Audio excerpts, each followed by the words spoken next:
বিসমিল্লাহির রহমানির রহিম। ধরমপুর সমাজপাড়া যুব কল্যাণ পরিষদের উদ্যোগে তাফসীরুল কোরআন মাহফিলের সম্মানিত সভাপতি, উপস্থিত সম্মানিত মুসল্লিবৃন্দু, পর্দার আড়ালে মা ও বোনেরা, অত্র এলাকাবাসী, আসসালামু আলাইকুম ওয়া রাহমাতুল্লাহি ওয়া বারাকাতুহু। মহান রব্বুল আলামিনের দরবারে শুকরিয়া আদায় করছি যে আল্লাহ পাকের একান্ত মেহেরবানিতে, যে আল্লাহ পাক আমাদেরকে মায়া করে, দয়া করে, করুণা করে, অনুগ্রহ করে, ভালোবেসে, মানুষ যখন শত ব্যস্ততার মধ্যে ব্যস্ত, কেউ বা চায়ের আড্ডায় বসে আড্ডা দিচ্ছে, কেউ বা দোকানের সামনে বসে আড্ডা দিচ্ছে, কেউ বা টেলিভিশনের সামনে বসে আড্ডা দিচ্ছে, কেউ বা মোবাইলে গেম খেলে তাদের সময়গুলো অতিবাহিত করছে। যে মহামনিম আমাদেরকে ওই সকল জায়গায় না রেখে কোরআনের এই আলোচনা সবাই বসার সুযোগ দিয়েছেন, তৌফিক দিয়েছেন, এই জন্য সেই মহামনিমের দরবারে অবনত মস্তকে শুকরিয়া আদায় করি, বলি আলহামদুলিল্লাহ। শতকরি ধন্যবাদ সালাম বর্ষিত হোক সর্বকালের সর্বশ্রেষ্ঠ মানুষ, সর্বকালের সর্বশ্রেষ্ঠ নেতা, যার সম্পর্কে আল্লাহ পাক পবিত্র কোরআনে বলছেন, লাকাদ কানা লাকুম ফি রাসূলিল্লাহি উসওয়াতুন হাসানাহ। হে মানুষ, তোমাদের জন্য মুহাম্মদ সাল্লাল্লাহু আলাইহি ওয়াসাল্লামের যে বই রয়েছে উত্তম আদর্শ, সেই মহামানবের প্রতি আমরা সালাম পেশ করি। সবাই বলি সাল্লাল্লাহু আলাইহি ওয়াসাল্লাম। সম্মানিত ভাইরা, আজকে আমরা যখন প্রকাশ্য এই মাহফিলের আয়োজন করতে পারছি, মাহফিলের কথা বলতে পারছি, এটা আজ থেকে 2 বছর বা 3 বছর আগে, 1 বছর আগেও কল্পনা করা যেত না। মাহফিলের করার জন্য প্রথমে অনুমতি নেওয়ার প্রয়োজন ছিল এলাকার লোকজনের কাছে। এলাকার সেই নির্দিষ্ট ভাইয়েরা যদি অনুমতি দিত, তাহলে হয়তো পুলিশ ফাঁড়িতে যাওয়া লাগতো। পুলিশ ফাঁড়ি অনুমতি নেওয়ার জন্য তারা বলতে থানায় যাওয়া লাগবে। থানায় যদি অনুমতি নেওয়ার জন্য যান, তখন বলতে যে এসপি সাহেবের কাছে যাওয়া লাগবে। এসপি সাহেবের কাছে অনুমতি পেলে বলবে যে ডিসি সাহেবের কাছে যান। ডিসি সাহেবের কাছ থেকে যখন অনুমতি নিয়ে আসবেন,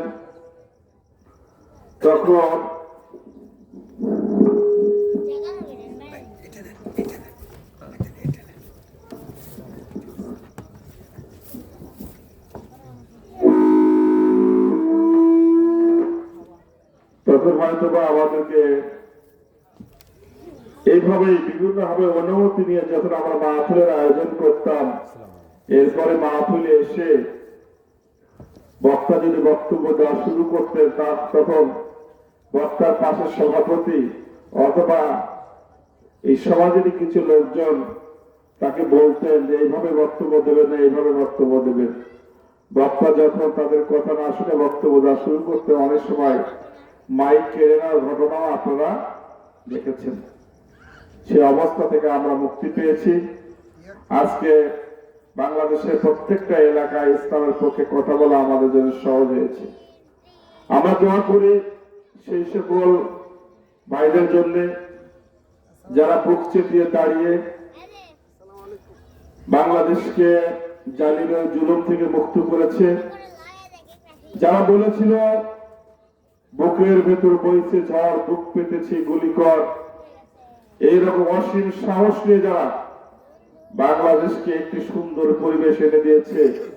বাংলাদেশে আজকে মসজিদের ইমাম সাহেবেরা কথা বলার সুযোগ পাচ্ছে, তাফসীর মাহফিলে তাফসীর যারা করে তারা কথা বলার সুযোগ পাচ্ছে। আমরা সেই সকল মানুষের জন্য দোয়া করি, সে আবু সাইদ, ওয়াসিম, মুগ্ধ, যাদের রক্তের বিনিময়ে আমরা নতুন বাংলাদেশ পেয়েছি। মহান রব্বুল আলামিনের কাছে দোয়া করি, মহান রব্বুল আলামিন তাদের শাহাদাতকে কবুল করে নিয়ে শহীদের সর্বোচ্চ মর্যাদা দান করেন, আল্লাহুম্মা আমিন। সম্মানিত ভাইরা, আজকে আমরা যারা এখানে উপস্থিত হয়েছি, প্রত্যেকটা মানুষেরই নির্দিষ্ট একটা টার্গেট আছে। আমরা দুনিয়ায় একটাই জিনিস চাই, যে দুনিয়াতে আমরা শান্তিতে থাকতে চাই, আর আখিরাতে আমরা একটা জিনিস চাই, আখিরাতে আমরা জান্নাত চাই। প্রিয় ভাইয়েরা আমার, শান্তি যদি আমরা চাই, তাহলে শান্তি যে পথে পাওয়া সম্ভব সেই পথেই আমাদেরকে যেতে হবে। আপনারা জানেন, সর্বকালের সর্বশ্রেষ্ঠ মোহাম্মদ রাসূলুল্লাহ সাল্লাল্লাহু আলাইহি ওয়াসাল্লাম সেই সময় যুদ্ধ বিগ্রহে লিপ্ত মক্কা মানুষদের শান্তি দেওয়ার জন্য তিনি একটা হিলফুল ফুজুল নামক একটা সংগঠন কায়েম করেছিলেন। তিনি মনে করেছিলেন এই হিলফুল ফুজুল নামক এই সংগঠন কায়েমের মাধ্যমে মক্কার এই পরিবেশে শান্তি ফিরিয়ে আনা সম্ভব।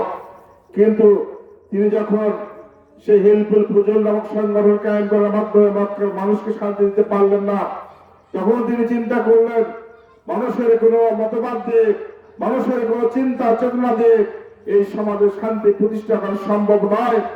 ঠিক সে সময়ে তিনি হিরা গুহার পর্বতে আশ্রয় নিলেন। তো মহান রব্বুল আলামিনের অপেক্ষায় থাকলেন যে পৃথিবীতে যদি শান্তি প্রতিষ্ঠা করতে হয়, তাহলে আল্লাহর পক্ষ থেকে বাড়ি না আসা পর্যন্ত শান্তি প্রতিষ্ঠা সম্ভব নয়। মোহাম্মদ রাসূলুল্লাহ সাল্লাল্লাহু আলাইহি ওয়াসাল্লাম হিরা গুহার পর্বতে আশ্রয় নিলেন। এরপর আল্লাহর পক্ষ থেকে ওহী নাযিল হলো, ইকরা বিইসমি রাব্বিকাল্লাযী খালাক, read by the name of Allah who created you, বলো তোমার প্রভুর নামে যিনি তোমাকে সৃষ্টি করেছেন। মুহাম্মদ সাল্লাল্লাহু আলাইহি ওয়াসাল্লামের উপর দীর্ঘ 23 বছর যখন কোরআন নাযিল হলো, এই কোরআনের মাধ্যমে সে আয়ানি জাহিলিয়াতের একটা সমাজকে তিনি শান্তি দিতে পেরেছিলেন। সম্মানিত ভাইয়েরা, আজকে শান্তির কথা সবাই বলে, প্রত্যেকটা মানুষই এই সমাজে শান্তি প্রতিষ্ঠা করার চেষ্টা চালায়, একের পর একটা আদর্শ দিয়ে শান্তি প্রতিষ্ঠা করার চেষ্টা চালাচ্ছে। মনে হচ্ছে শান্তি নামের একটা সোনার হরিণ, এই সোনার হরিণটা পৃথিবীর এক প্রান্ত থেকে আর এক প্রান্ত ছুটে বেড়াচ্ছে, আর বিভিন্ন আদর্শের ধারক এবং বাহকেরা সে শান্তি প্রতিষ্ঠা করার চেষ্টা চালাচ্ছে। আমরা এই কথা দায়িত্বের কণ্ঠে বলতে চাই, শান্তি পেতে হলে, পরিত্রাণ পেতে হলে, এই ঝঞ্ঝা বিক্ষুব্ধ এই সমাজে যদি শান্তি ফিরিয়ে আনতে হয়, তাহলে মোহাম্মদ রাসূলুল্লাহ সাল্লাল্লাহু আলাইহি ওয়াসাল্লাম, আব্দুল্লাহর পুত্র মোহাম্মদ সাল্লাল্লাহু আলাইহি ওয়াসাল্লাম যেভাবে এই পৃথিবীতে শান্তি কায়েম করেছিলেন, সেই পথেই আমাদেরকে অনুসরণ করতে হবে। সম্মানিত ভাইরা, আজকে আমরা সেই জায়গা থেকে দূরে সরে আছি। মোহাম্মদ সাল্লাল্লাহু আলাইহি ওয়াসাল্লাম বিজয় হজের ভাষণে বললেন, আমি তোমাদের মাঝে দুইটি জিনিস রেখে যাচ্ছি, যতদিন পর্যন্ত তোমরা এই দুইটি জিনিসকে আঁকড়ে ধরবে, ততদিন পর্যন্ত তোমরা গোটা পৃথিবীকে পরিচালিত করবে। আজকে এটা সত্য, মুসলমানদের হাতে যতদিন কোরআন ছিল, গোটা পৃথিবীতে মুসলমানদের যে অবস্থান ছিল কোরআন থেকে দূরে সরে থাকার কারণে আজকে গোটা পৃথিবীতে মুসলমানরা লাঞ্ছিত হচ্ছে।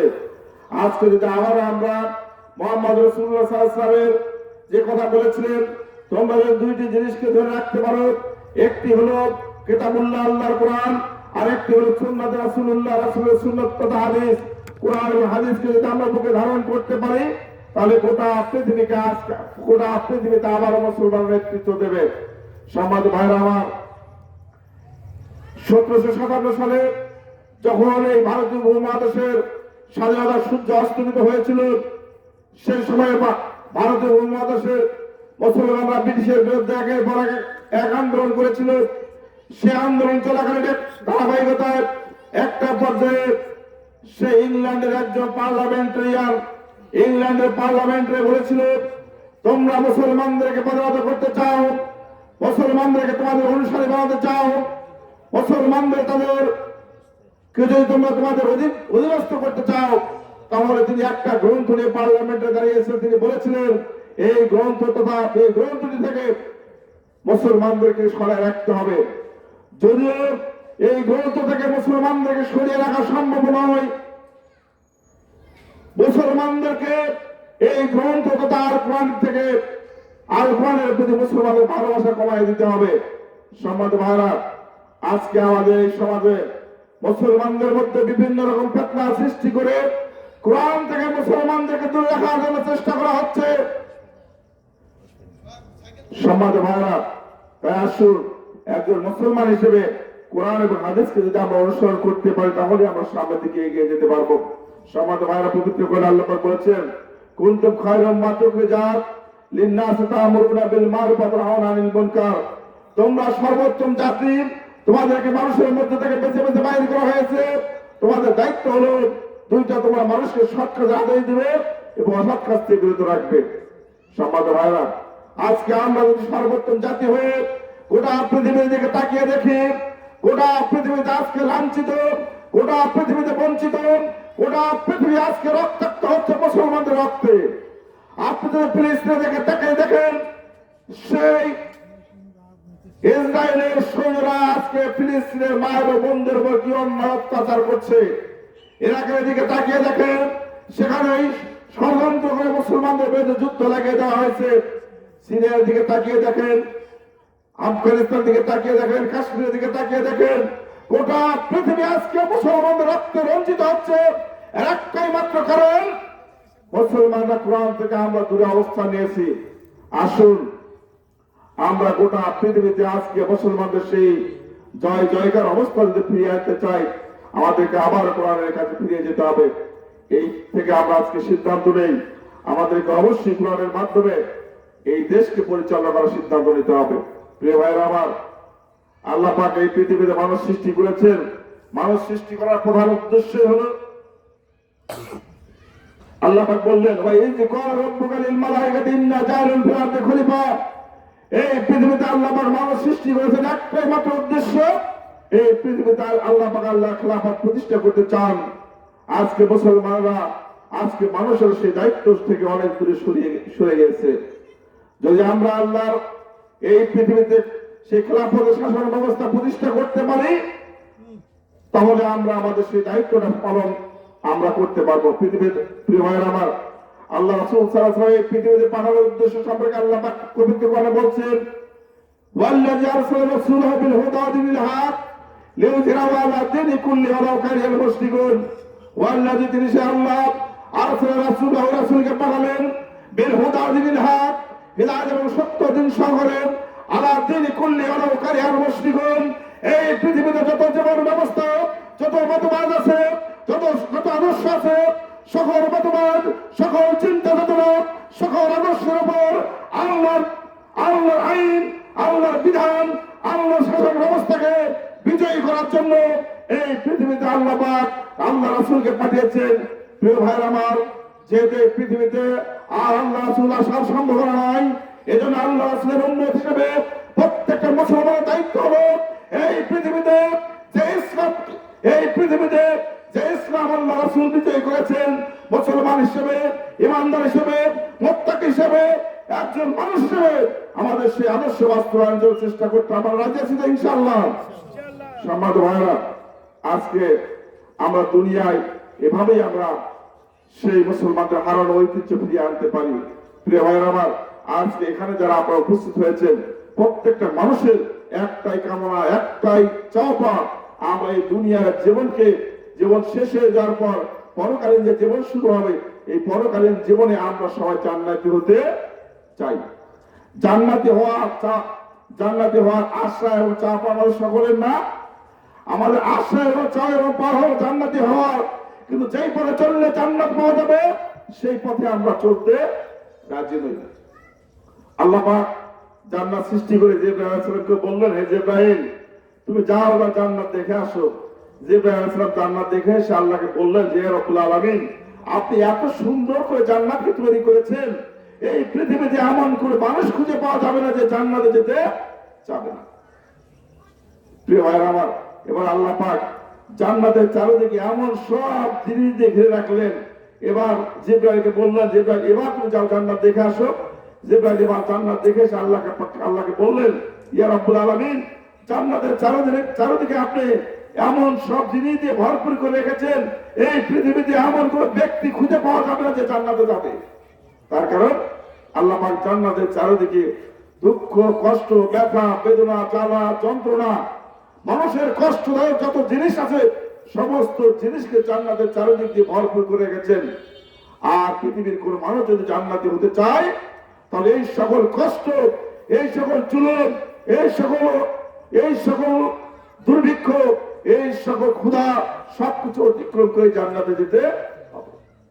কিন্তু আমরা দুনিয়ায় ভোগ বিলাসে লিপ্ত থাকতে চাই, কিন্তু আমরা জান্নাতে যেতেও চাই। প্রিয় ভাইরা আমার, এবার আল্লাহ পাক জাহান্নাম তৈরি করলেন।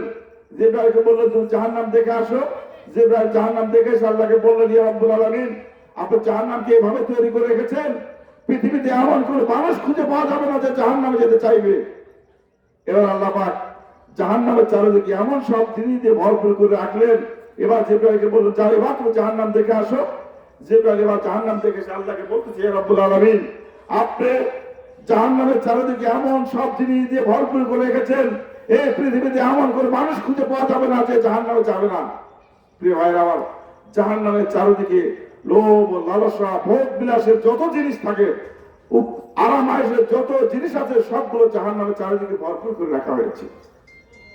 আমরা দুনিয়াতে ভোগ বিলাস করতে চাই, আরাম আয়েশে থাকতে চাই, আনন্দ থাকতে চাই, আমার জান্নাতে কামনা করি, এটা কখনোই হতে পারে না।